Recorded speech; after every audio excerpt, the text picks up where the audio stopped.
Today, as a part of pathophysiology syllabus, I am going to talk about peptic ulcer. So, what is peptic ulcer? This is the disorder of GIT, gastrointestinal tract. GIT is also called as elementary canal. And how do you define the peptic ulcer? So, these are the areas degenerated and necrotic areas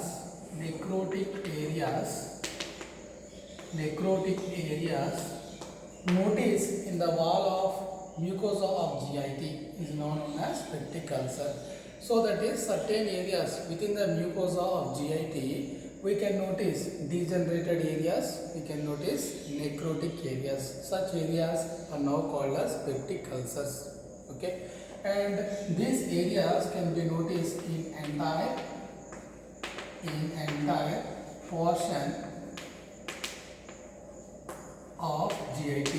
That is, certain areas or different areas of GIT mucosa is now associated with necrotic portions. Such portion is now called as peptic ulcers. And how do you define necrotic area? Necrotic area is nothing but the damaged area or degenerated tissue within the mucosa of GIT. And coming to the classification of peptic ulcer. Peptic ulcer is classified into two types, classified into gastric ulcers, classified into duodenal ulcers.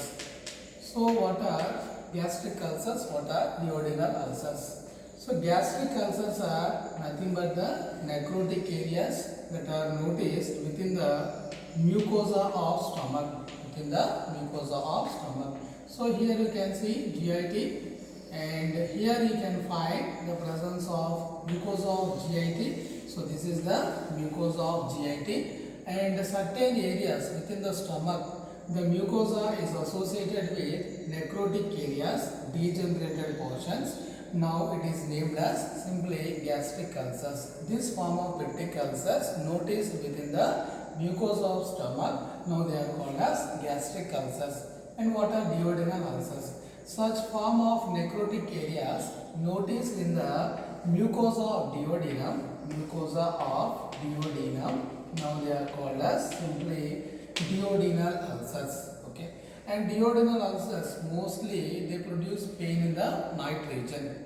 And coming to the other form of classification of ulcers are classified into acute ulcers, classified into chronic ulcers. Okay, so acute ulcers that happen suddenly can be called as acute ulcers, and chronic ulcers are nothing but the form of necrotic areas that develop slowly within the mucosa of GIT. Now they are called as chronic ulcers. Okay, so that is acute ulcers can be occurred suddenly, chronic ulcers are time taking in nature. Okay, and coming to the factors affecting the ulcers, there are several factors affecting the ulcers, or different causative factors are responsible for development of ulcers. So such factors can be classified into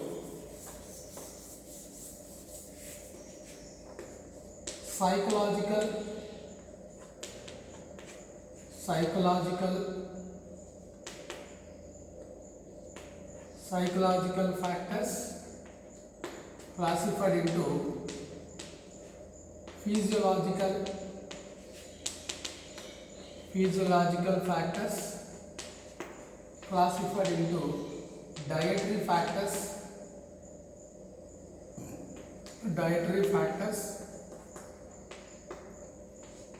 and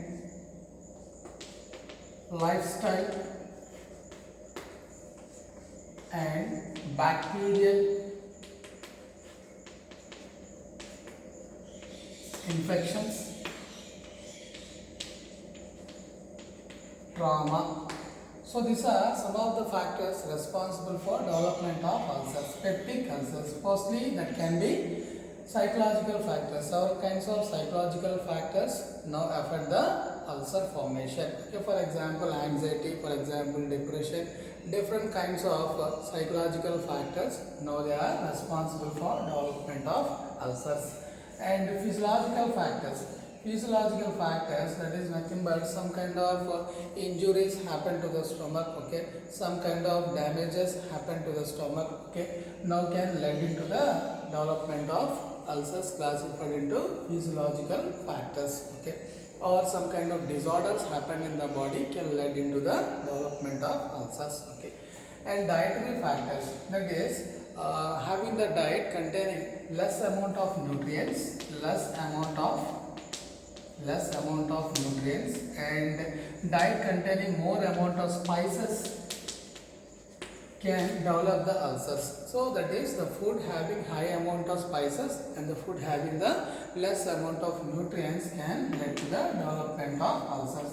Lifestyle changes, that is persons habituated with smoking or alcohol intake can cause the ulcers, okay. And the factors can be classified into bacterial infections. Some kind of bacterial infections can lead to the development of ulcers. And trauma. So certain type of accidents that may be happen to the abdomen, okay, that may be happen to the lower part of the body can lead to the development of ulcers. So these are some of the factors which are responsible for development of ulcers. Psychological factors, physiological factors, dietary factors, lifestyle changes, bacterial infections and trauma. All these are the factors can cause the development of peptic ulcers in the mucosa of GIT.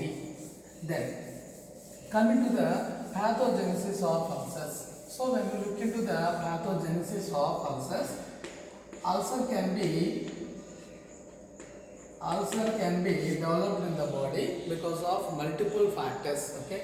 Some factors which are responsible for development of ulcers, okay. Some pathogenic factors can be in the form of acid pepsin. So that is more amount of acid pepsin secreted in the stomach or secreted within the duodenum is now responsible for development of ulcer. So in the pathogenesis of peptic ulcer, acid pepsin becomes to be a major factor causing the ulcers in the GIT, okay. And the factors can be in the form of bacterial infection. So that is second form of infections within the GIT like H. pylori bacteria